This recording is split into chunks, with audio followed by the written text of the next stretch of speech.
네, 안녕하십니까. 이번 기말 투자 전략에 발표하게 될 홍서관입니다. 저는 일단 제 그 PPT 제목을 No Effort No Money라고 적었는데요. 그 이유는 제가 그 투자를 할 때 아무것도 모르고 친구들이 이거 좋다 하면 이거 사고 저거 좋다 하면 저거 사고 네이버에 있는 기사들을 마구 보면서 제가 원하는 것들을 샀기 때문에 돈을 벌지 못하고 수익률이 떨어졌기 때문에 No Effort No Money라고 적었습니다. 네, 일단 목차로는 첫 번째로 Investment Achievement, 투자 성과, 그리고 Explanation about Future Trading, 선물에 대한 개념에 대한 설명, 그리고 Learned from Investment Journal, 제가 투자 일지를 쓰면서 느낀 것들에 대해 설명해 드릴 거고요. 그리고 네 번째로 Learned about Investment Strategy, 그리고 투자 전략이나 투자 철학에 대해 설명드릴 거고, 마지막으로는 그 모의 투자를 하면서 얻은 것들에 대해 간략하게 소개하려고 합니다. 네, 일단 첫 번째로 제 투자 성과에 대해 말씀드리겠습니다. 네, 제 투자 성과를 보시면은 처음에 5월 1일에 모의 투자를 처음 시작했을 때는 0%로 시작해서 5월 3일에 마이너스 2%대로 떨어졌다가 5월 10일에 마이너스 0%까지 근접하여 올라갔고, 그리고 5월 18일에 마이너스 4%, 그리고 5월 26일에 마이너스 6%, 5%, 그리고 마지막에는 마이너스 6%를 찍어 이렇게 누적 수익률 마이너스 6.25%를 찍었습니다. 저 같은 경우에는 저희 금융에서 하는 모의 투자가 아니라 저희 동아리 수이비스라는 곳에서 하는 그 대학생 모의 투자에서 주로 투자를 많이 했고요. 여기 보시다시피 누적 수익률을 마이너스 6%나 기억해 그 개인 수익률 순위가 289위에 랭크되어 있는 것을 보실 수 있습니다. 네, 그리고 제가 그 투자를 하면서 샀던 종목들입니다. 이 바이오 리더스는 제 친구가 추천해 주셔서 산 건데요. 바이오 리더스라는 회사가 바이오 회사인데, 바이오 회사는 아무래도 안정성이 떨어지고 기술이라든가 기술 등에 초점을 맞추는 기업으로 알고 있습니다. 그래서 바이오 리더스라는 회사에 대한 기사에 바이오 리더스가 자궁 경부 신부암 치료제 관련을 개발을 한다고 해서 샀는데, 보시다시피 제가 이때쯤에 샀는데 주가가 계속 떨어지고 있는 것을 보실 수 있습니다. 그리고 농심 같은 경우에는 제가 농심이라는 회사가 중국에 진출해서 호재를 보이고 있다는 기사를 보고 샀으나, 제가 이때쯤에 샀는데 계속 떨어지고 마이너스를 기록하신 것을 보실 수 있습니다. 네, 그리고 제가 가장 큰 이익을 보았던 게 금호타이어인데요.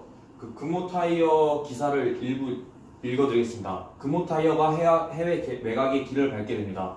금호타이어는 2일 서울 본사에서 경영 정상화 노사 특별 합의서를 최종 의결한 데 이어 광주 공장에서 경영 정상화 노사 특별 합의 조인식을 가졌다. 이날 조인식에는 금호타이어 김종우 회장과 조삼수 대표 차이장 등 노사 양측 교섭위원 14명이 참석했다.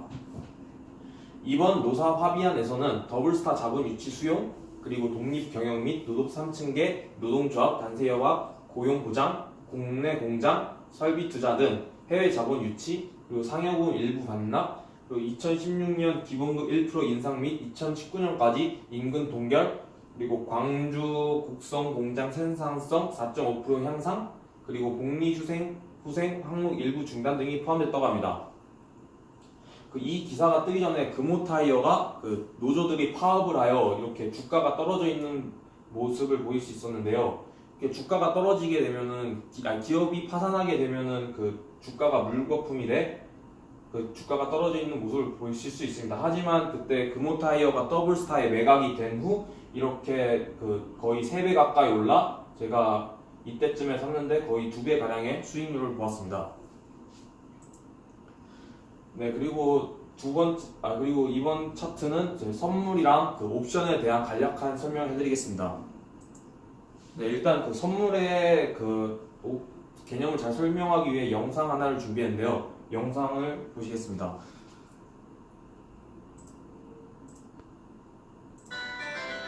선물의 개념.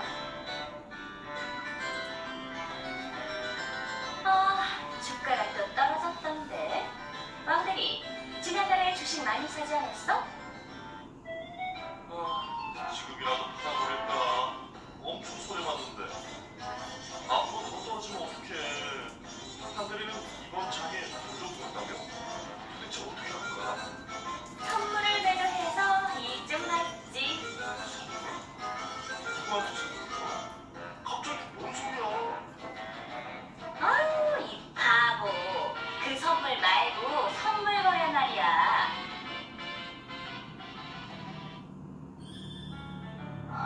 그러니까 그게 뭔데? 선물 거래란 미래의 일정 시점에 특정 물품이나 금융상품을 정한 가격에 사거나 팔기로 약속하는 계약이야. 내가 좀 더 쉽게 설명해 줄게. 왕대리 아버님 시골에서 배추 농사 하신댔지? 왜? 김장하려고? 그럼 밭대기라고 들어봤지? 김장철에 돈을 받기로 하고 배추밭을 실제로 미리 파는 거 말이야? 그런 밭대기가 일종의 선물 거래라고 할 수 있어. 구매자와 판매자가 미래의 일정 시점에 미리 정한 가격으로 상품과 대금을 주고받기로 약속하는 거야. 그럼 뭐가 좋은데? 김장철에 배추값이 어떻게 될지 모르니까 판매자는 배추값이 떨어질 때 볼지도 모르는 손해를 피하게 되고, 구매자는 김장철에 배추값이 오를 때를 대비해서 싸게 구매해 놓는 거지. 맞아. 재작년에는 배추가 급추였는데 작년에는 배추 농사가 풍년이라 배추값이 폭락했었지. 선물 거래를 하면 우리 아버지 입장에서는 안정적인 수입을 미리 확보할 수 있겠고. 엄밀히 말하면 개인 간의 이런 거래는 선도 거래라고 하고, 선도 거래를 표준화하고 제도화해서 거래소 내에서 매매하는 것이 선물 거래야. 근데 왜 그렇게 하지? 예를 들어서 김장철이 됐는데 배추값이 폭락할 경우 유통업자가 일방적으로 계약을 파기할 수도 있잖아. 맞아. 밭대기 같은 경우에 되게 구두로 약속하니까 김장철이 돼서 배추값이 안 좋으면 유통업자들이 약속을 안 지키거나 가격을 깎아달라고 하는 경우가 많대. 그래서 그런 계약을 거래소를 통해서 제도화하면 거래소가 계약 이행을 보증해주고 거래 상대방과 계약 조건을 찾아다니는 수고도 덜어주는 거지. 그런데 그걸로 어떻게 주식의 손해를 만회? 그거 저녁 사면 얘기해줄게. 너 저녁 얻어먹으려고 얘기 시작한 거구나? 선물을 이해하려면 기본적으로 선물을 샀을 때와 팔았을 때의 손익관계를 이해해야 해. 그게 뭔데? 금 선물을 예로 들어볼게. 금 세공업자 금동이가 내년에 사용할 금 1kg을 1년 후에 2천만 원에 사기로 하는 선물 한 계약을 매입했고, 금 도매업을 하는 금순이는 반대로 1년 뒤에 금 1kg을 2천만 원에 파는 금 선물 한 계약을 매도했다고 하자. 그래서 만약에 1년 뒤에 금값이 1kg에 2,500만 원이 되면 어떻게 될까? 선물을 산 금 세공업자는 2,500만 원짜리 금을 2천만 원에 살 수 있으니까 500만 원 이익이고, 금 도매업자는 2,500만 원짜리 금을 2천만 원에 팔아야 하니까 500만 원 손해네. 반대로 1년 뒤에 금값이 1kg에 1,500만 원이 되면 그럼 금 세공업자는 1,500만 원짜리 금을 2천만 원에 사야 하니까 500만 원 손실이고, 금 도매업자는 1,500만 원짜리 금을 2천만 원에 팔 수 있으니까 500만 원 이익이네. 그렇지. 금 선물을 매수한 사람은 금값이 오를수록 이익을 보고, 금 선물을 매도한 사람은 반대로 금값이 내릴수록 이익을 보게 되는 거야. 물론 두 사람의 손실과 이익을 합하면 항상 제로고, 그래서 선물이나 옵션을 제로섬 게임이라고 하지. 그럼 금값이 오를 것으로 예상하면 금 선물을 매입하고, 금값이 떨어질 것 같으면 금 선물을 매도하면 이익을 보겠네. 그렇지. 주식은 주식을 가지고 있지 않으면 매도를 할 수가 없지만, 선물은 선물을 가지고 있지 않아도 매도를 할 수가 있어. 따라서 주가가 하락하더라도 선물 매도를 통해서 이익을 얻을 수 있지. 그럼 선물 투자는 어떻게 하는 거야?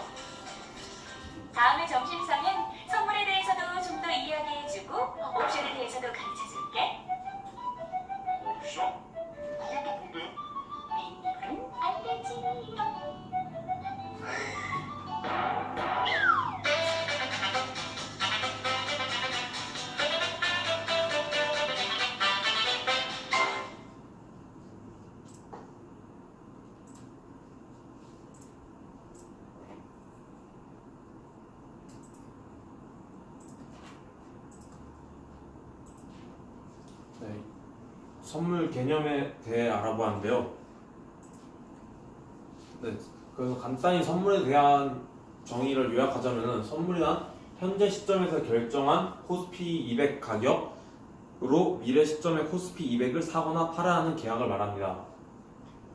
선물의 특징으로는 현재 시세로 매매 계약을 낼 때 계약의 결제는 미래의 특정 시점으로 하는 점입니다. 그리고 결제 전에 상품 시세가 변하면 상품을 기준으로 한쪽과 팔기로 한쪽의 희비가 엇갈리는 점이 있습니다. 한쪽이 득을 보면 한쪽이 손해를 보는 즉 제로섬 게임이라고 말할 수 있습니다. 네, 이번에는 옵션의 정의에 대해 말씀드리겠습니다. 옵션이란 장래의 일정 시점 또는 일정 시간 내에 특정 기초 자산을 정한 가격에 팔거나 살 수 있는 권리를 말합니다. 네, 옵션에는 두 가지가 있는데요. 콜 옵션이란 콜 옵션을 매입한 사람은 옵션을 만기 내에 약정한 가격으로 해당 기초 자산을 구매할 수 있는 권리를 갖게 되고, 그리고 콜 옵션을 매도한 사람은 매입자에게 기초 자산을 인도해야 할 의무를 갖습니다. 네, 그리고 풋 옵션이란 옵션 거래의 특정한 기초 자산을 미리 정한 가격으로 장래 특정 시점 또는 그 이전에 팔 수 있는 권리를 권리를 매매할 수 있는 계약을 말합니다. 네, 콜 옵션에 대한 옵션 계약에 대해 알기 쉬운 예를 하나 설명해 드리겠습니다. 네, 만약 제가 금덩어리를 하나 보석상에 사려고 하면 보석상에서 지금 금덩어리 하나를 주면서 100만원에 팔고 있어요. 그런데 보석상 주인이 10만원을 더 주면 한 달 뒤에 자신한테 200만원에 팔 수 있게 해준다고 하였어요. 그래서 당사자는 그 110만원을 주고 금덩어리를 하나 산 다음 한 달 뒤에 보석상에 가서 200만원에 금덩어리를 되파는 겁니다. 그래서 금덩어리를 하나를 한 달 만에 90만원의 이익을 남기고 팔게 되는 것입니다. 여기서 보석감 주인이 금값을 빼고 저한테 10만원을 더 받은 값을 풋옵션 가격이라고 합니다. 이런 옵션이 왜 있느냐? 금값이 언제 변할지 모르기 때문입니다. 만약에 산 100만원짜리 금덩어리가 한 달 뒤에 50만원으로 떨어졌다면 보석상 주인은 200만원에 산 금덩어리를 한 달 뒤에 50만원에 사야 되기 때문에 150만원을 손해보고서라도 금덩어리를 사야 하는 점이 있습니다. 왜냐하면 풋옵션 가격 10만원을 저한테 받았기 때문에 그렇습니다. 하지만 반대로 금덩어리 가격이 한 달 뒤에 300만원이 되었으면 다른 보석상에 팔아도 100만원을 금덩어리를 팔므로써 이익이 되기 때문에 원래 보석상에 팔고 싶지 않기 때문에 다른 보석상에 팔 수도 있습니다. 왜냐하면 옵션은 그 권리, 자기가 선택할 수 있는 특성을 가지고 있기 때문인데요. 그 특성은 다음 슬라이드에 대해서 자세하게 설명해 드리겠습니다.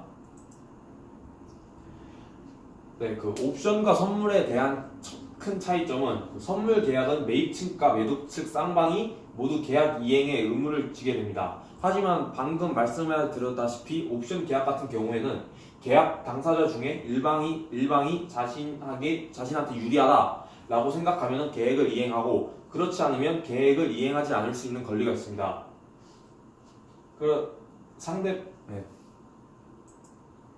세 번째 차트는 제가 투자 일지를 쓰면서 느꼈던 점에 대해 말씀드리겠습니다. 네, 이것들이 제가 투자 일지를 쓰면서 가장 잘 썼다 라고 생각한 세 가지 투자 일지들입니다. 한번 읽어드리겠습니다. 5월 3일 주식 바이오 리더스가 자궁 경부 치료제 임상시험 변경에 승인했다는 것을 보고 오전에 이 주식을 매입했었다. 막상 사고 나니 주가는 점점 떨어져 손해를 기록했다. 주식 차트를 보니 3월 이후로 거의 주가가 2배 이상 올랐고 지금은 약간 소강 상태인 듯하다. 또한 삼성 바이오로직스가 분식 회계로 인해 주가가 떨어진 가운데 바이오 리더스의 주가에 어떤 영향을 미칠지 궁금하다. 네, 앞서 맨 처음에 말씀드렸다시피 바이오 리더스 주식에 대한 설명이었습니다. 5월 2일 농심 주가가 32만 7천원을 장이 마감되었다. 농심이 중국에서 사드 보복을 겪고 있었으나 지금 차츰 문재인 정부가 잘 외교 협상을 하여 농심의 1분기 매출 역시 완화되고 있어 제가 농심 주식을 상승할 거라고 생각하고 농심 주식을 샀을 것입니다. 그리고 이 세 번째 투자 일지는 제가 채권에 대한 설명이었습니다. 채권은 정부 공공단체와 주식회사 등이 일반인으로부터 비교적 거액의 자금을 일시에 조달하기 위해 발행하는 촬영 증서를 말합니다. 제 키스 10년 만기 인덱스는 미국의 금리를 받는 우리나라의 특성상 미국의 금리 인상으로 인해 우리나라도 금리를 올릴 것으로 예측해 높은 수익을 내기 위해서는 이 채권은 적절하지 않다는 투자일지를 썼었습니다.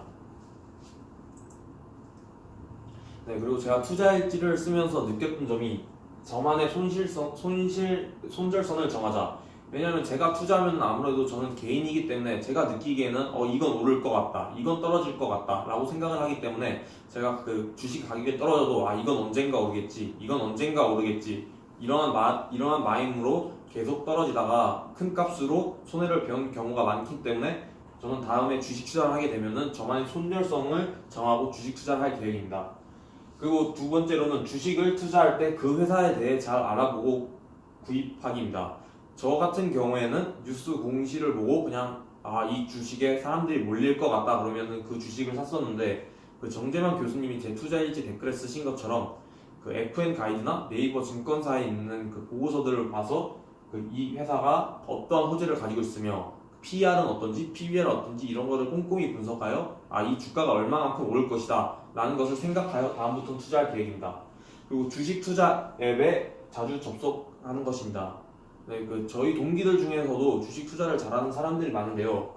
주식 투자를 잘하는 사람들의 특성을 제가 공통점을 찾아보니까 주식 투자 앱을 계속 끊임없이 보고 주가가 어떻게 될지 계속 분석하고 자기들끼리 얘기하는 것을 알게 되었습니다.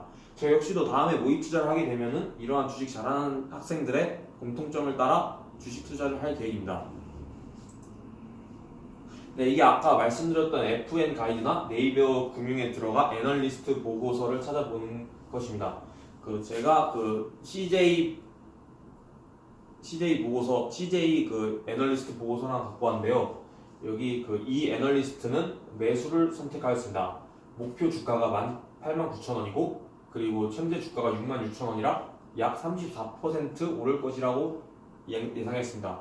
여기 보시면 낮아진 주가, 짚고 넘어갔죠. 2분기 터키 라라와 약세, 그리고 4월 5일 중국 시장 부진은 구조적 수요 문제가 아님, 그리고 부분간 엇박자가 다소 아쉬우나 여전히 하반기 키워드는 활짝, 그리고 투자 의견과 목표 주가 변동주의 이런 것들이 나와 있습니다.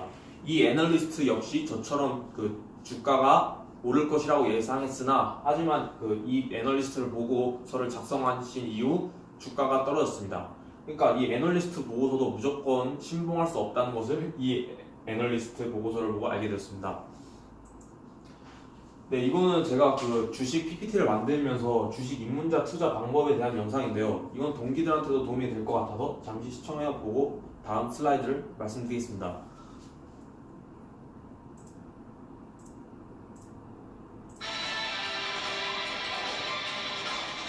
풀어보겠습니다. 여러분의 현명한 투자를 도와주실 전문가 한 분 모셨습니다. 유진투자증권의 차영주 부장입니다. 안녕하세요, 부장님. 네, 안녕하십니까. 네.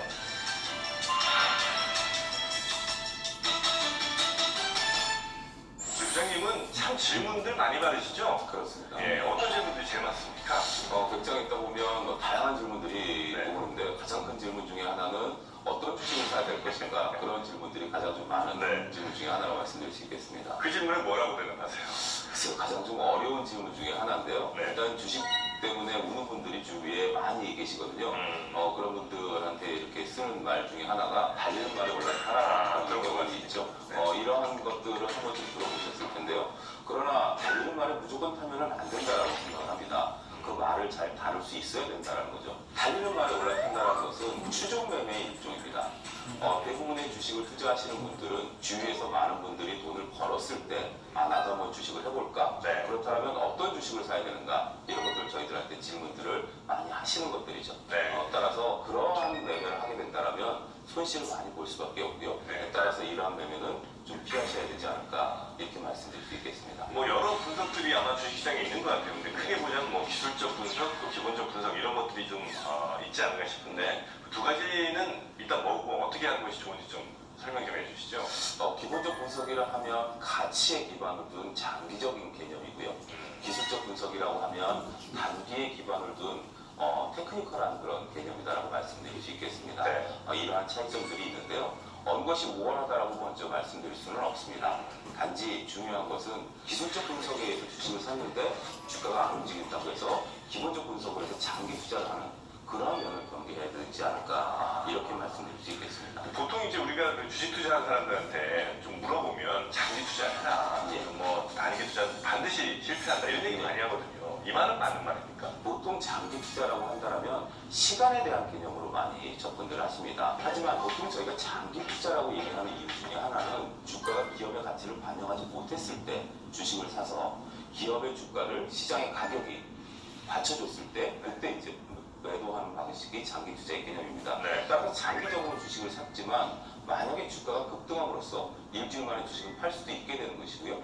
그렇게 된다면 무조건 장기 투자는 옳은 게 아니라는 점이죠. 근데 이제 우리나라 최근 주식시장 뭐 몇 년 사이를 보면 별별 테마들이 다 있잖아요. 그렇습니다. 뭐 바이오 테마, 뭐 대선 테마도 있었고요. 이 테마주의 투자는 어떤 결과를 테마주에 기대할까요? 투자하는 것은 결코 쉬운 투자는 아닙니다. 저는 테마주의 영역은 네. 전문가의 영역이라고 말씀드릴 수 싶고요.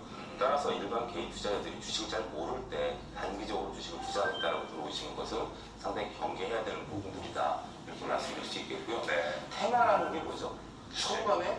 이렇게 하나에 대해서 의견이 일치할 때 테마라는 말을 제가 쓰는 거죠. 네. 따라서 테마 투자는 그러한 의견이 살아있을 때만 매매를 하셔야 됩니다. 따라서 그 의견이 내가 뒤늦게 들어가서 사라질 때라면 순대하고 나올 각오가 되어 있어야 된다는 거죠. 네. 그리고 이제 주식 투자 이제 처음 시작하시는 분들이 저는 이거 괜찮은 것 같은데 예를 들어 모의 투자를 해보는 거예요. 그러니까 실제로 돈을 집어넣진 않더라도 모의고사 보듯이 한번 해보는 것인데 이거는 괜찮은 투자 방법인가요? 주식시장에 입문하실 때는 네. 당연히 모의 투자를 하셔야 된다고 말씀드릴 수 있겠습니다. 왜냐하면 방법론을 익혀야 되니까요. 하지만 가장 중요한 건 심리가 빠져 있습니다. 심리. 중요한 건 뭐냐면 저희가 이제 고스톱을 칠 때 얼굴이 불그락 하시는 분들이 있죠. 근데 그런 분들이 인터넷상에서 무료 고스톱을 칠 때라면 그러한 표정들이 안 바뀌게 되는 거죠. 따라서 내 돈이 적게나마 들어가 있을 때 주식시장에서 움직이는 나의 심리를 느껴보는 게 가장 중요하다고 말씀드릴 수 있겠습니다. 네. 따라서 모의 투자는 너무 오랜 시간 모의 투자에 매달리는 것은 옳지 않다 이렇게 말씀드릴 수 있겠습니다. 근데 이 심리에 대해서 요즘 많은 그 주식 전문가분들께서도 좀 언급을 해주시는 것 같아요. 그 이유가 좀 있나요? 심리라는 것이 인간이 다스릴 수 없는 그러한 부분이고 가장 어려운 부분들이기 때문에 그렇습니다. 저희가 앞서 언급했던 기본적 분석이나 기술적 분석에 대한 것들은 이미 시장에 다 많이 나와 있습니다. 그런 것들을 어떻게 다루느냐가 중요한 것들이고요. 이러한 것들이 중요해지다 보니까 최근에 노벨 경제학상의 심리 쪽은 네네네. 전공하신 분이 경제학상을 받게 됐고요. 따라서 가장 중요한 것은 주식시장에서 나의 심리를 어떻게 잘 다스리느냐 이게 가장 중요한 부분이다 이렇게 말씀드릴 수 있겠습니다. 주식 입문하신 분들께 좀 권유하고 싶은 투자 방법이 있다면 어떤 게 있습니까? 저는 주식을 하시는 분들에게 주식을 적립식으로 투자하는 방법에 대해서 좀 말씀을 좀 드리겠습니다. 적립식으로요? 예. 네. 보통 적립식 네, 시간 관계상 발표를 계속하겠습니다. 네 번째로는 저의 투자 전략에 대해 말씀드릴 것인데요.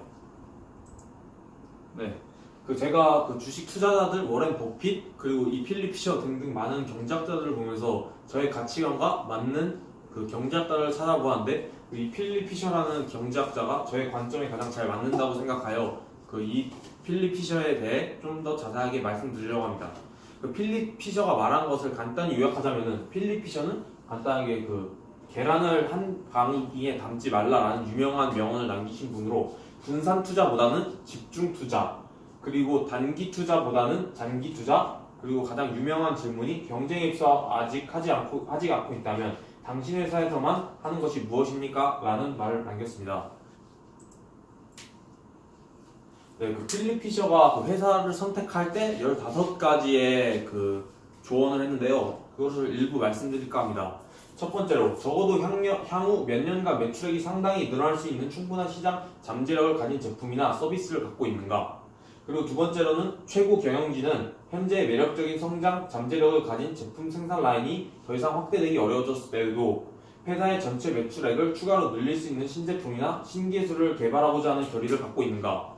그리고 기업의 연구개발 노력은 회사 규모를 감안할 때 얼마나 생산적인가? 단순히 수치로만 보고 자세히 살펴보지 않으면 잘못된 판단을 내릴 수 있다. 그리고 네 번째로는 평균 수준 이상의 영업 조직을 가지고 있는가? 고객 만족은 반복적인 판매에서 나온다.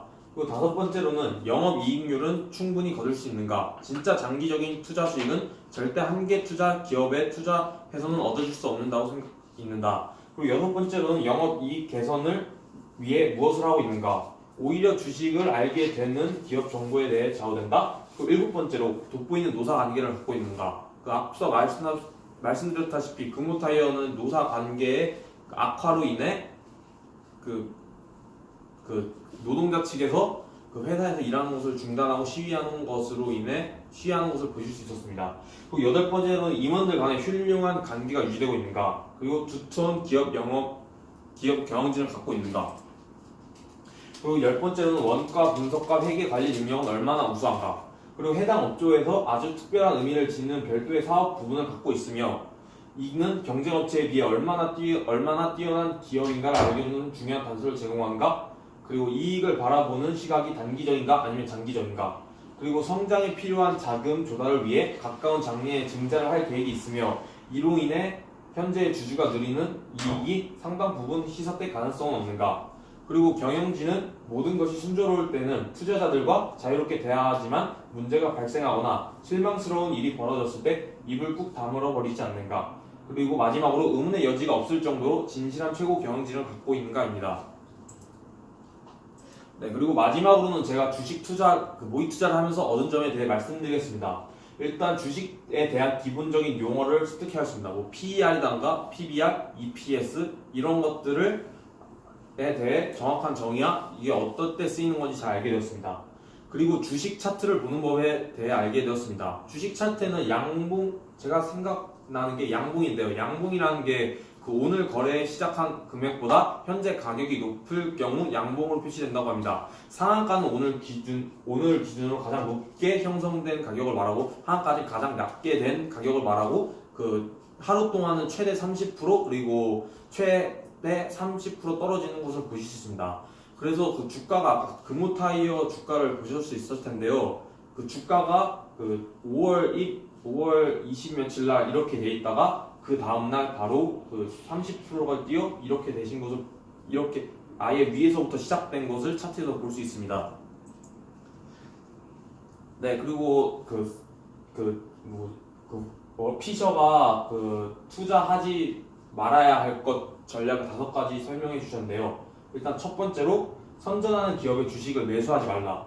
투자자의 입장에서는 나는 적어도 영업 활동을 한 지 2, 3년이 지났거나 이미 사업 기반을 잡은 기업과는 전혀 다른 분야에서 최소 1년간 영업이익을 내지 않는 기업에 투자하는 것은 기본적으로 문제가 있다고 생각하였습니다. 그리고 두 번째로는 이미 사업 기반을 확실히 잡은 기업들 가운데 투자 대상을 찾아야 한다고 생각하였습니다. 그리고 세 번째로는 훌륭한 자식인데 단지 장외시장에서 거래된다고 해서 무시해서는 안 된다고 하였습니다.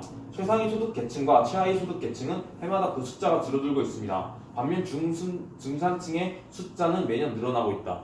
이때는 저희와 달리 저희 같은 경우에는 지금 모래시계형으로 상층이 조금이고 하위층이 두터운 반면에 중산층이 줄어들고 있는데 이때 1958년도에는 저희 상황과 반대였다고 볼 수 있습니다. 그리고 세 번째로는 사업 보고서의 표현이 마음에 든다고 해서 주식을 매수하지 말자입니다. 그리고 너무 과도하게 분산 투자하지 말라라고 조언을 하셨고요. 그리고 관련 없는 통계 수치들은 모두 무시하라고 말씀해 주셨습니다. 네, 그리고 제가 이제 무엇을 해야 되냐 주식 투자를 통해 주식 투자를 마치고 좀 더 심오한 경제 용어 습득을 위해 노력하였습니다. 제가 앞서 말씀드렸다시피 제가 지금 주식 투자에 대해 배우고 있으나 아직까지 근저당권, 우선순위권, 연대보증 등 어려운 용어들은 아직 잘 습득하지 못했습니다. 앞으로 더욱 노력하여 이런 어려운 용어들에 대해 습득할 것입니다. 그리고 주식 관련 책에 대해 독서할 것입니다. 이렇게 책을 읽고 다른 사람의 전략을 무작정 따라하면 위험하다고 생각합니다. 따라서 그 사람 주식 투자를 관련된 좋은 방식으로도 투자하는구나 라고 생각하고 좋은 점만 정보를 습득할 계획입니다. 네, 그리고 유명한 경제학자들의 투자 전략을 습득할 것입니다. 네, 이게 참고 자료입니다. 제 경원 투자일지와 그리고 네이버 백과사전에 뭐 선물 요원이라든지 그런 것들을 적어놓은 것입니다. 네, 이상으로 제 기말 PPT를 마치겠습니다. 감사합니다.